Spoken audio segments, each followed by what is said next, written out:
Hello বন্ধুরা, সবাই কেমন আছো? আমার একটা নতুন ব্লগে স্বাগত জানাই। এই দেখো আজকে আমি কি কিনেছি। আজকে কিনেছি মাছ। চালিতে মাছওয়ালা এসেছিল, ভালোই লাগলো, ফ্রেশ লাগলো বলে নিয়ে নিলাম।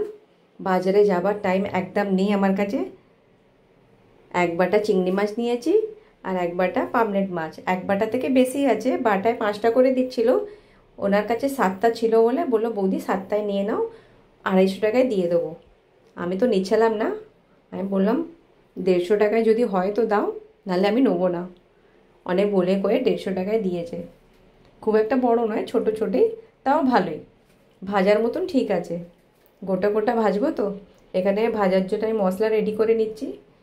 একটু দই নিয়েছি, জিরে গুঁড়ো দিয়েছি অল্প, ধনে গুঁড়ো, হলুদ, গুঁড়ো লঙ্কা, একটু আদা রসুনের পেস্ট। ভালো করে মাছগুলোকে মাখিয়ে খানিকক্ষণের জন্য আমি রেখে দেবো। আর এখানে চিংড়ি মাছগুলো ভেজে নিচ্ছি। চিংড়ি মাছের গ্রেভি করব, তার জন্য পেঁয়াজগুলোকে একটু লাল লাল করে ভেজে নেবো।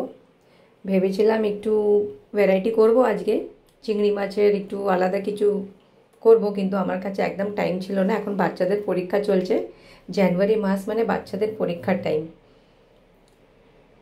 এখানে পেঁয়াজগুলো ভাজা হয়ে গেছে, সব মশলাগুলোতে দিয়ে দেবো, আদা রসুনের পেস্টও দিয়ে দেবো, দিয়ে টমেটো কুচি দিয়ে নুন দিয়ে ভালো করে মাখিয়ে খানিকক্ষণের জন্য চাপা দিয়ে রেখে দিলে মশলাটা কষা হয়ে যাবে।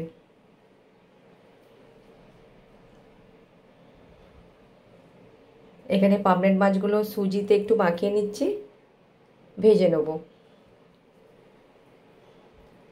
পাবনেট মাছ ভাজা খেতেই ভালো লাগে, বেশিরভাগ আমরা ভাজাই করি। এখানে অল্প করে জল দেবো, বেশি গ্রেভি করব না, এত হালকা করে গ্রেভি করব। ভাজা চিংড়ি মাছগুলো ওতে দিয়ে খানিকক্ষণের জন্য দিয়ে নেড়ে চেড়ে বন্ধ করব। এখানে পাবনেট মাছগুলো ভাজা হয়ে গেছে, কি সুন্দর লাগছে, তন্দুর তন্দুর গোছের লাগছে। এবার দেখিয়ে দিচ্ছি আমি আজকে কি কি বানিয়েছি। গরম ভাত সবেই নামিয়েছি।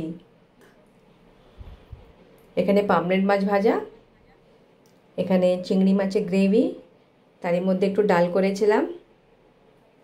আর এই যে মাছটা দেখাচ্ছে, এটা সানডেতে আমরা করেছিলাম, 3 পিস রয়ে গিয়েছিল বলে আমি আজকে ভেজে নিয়েছি। এখানে আমি আমার ভাত ভেজে নিয়েছি। মেয়েরা তো বললো ভালোই হয়েছে খাবার মাম্মি। এবার আমি খাবো, খেয়ে দেখি কেমন হয়েছে। হয় না তো হয় না, আজকে আবার 3 রকম মাছ, পোনা মাছ, পাবনেট মাছ, চিংড়ি মাছ। সত্যি কথা বলতে গেলে আমাদের ঘরে খুব একটা মাছ হয় না। চিংড়ি মাছের গ্রেভিটা খেয়ে দেখি কেমন হলো। বাচ্চারা খেয়ে বললো খুব ভালো হয়েছে।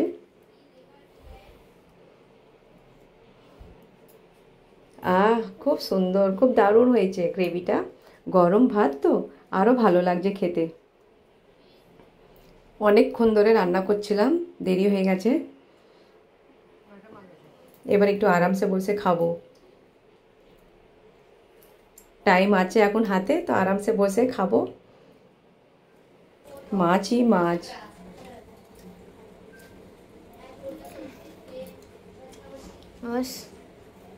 সব রান্নাগুলোই ভালো হয়েছে। ঠিক আছে, চলো।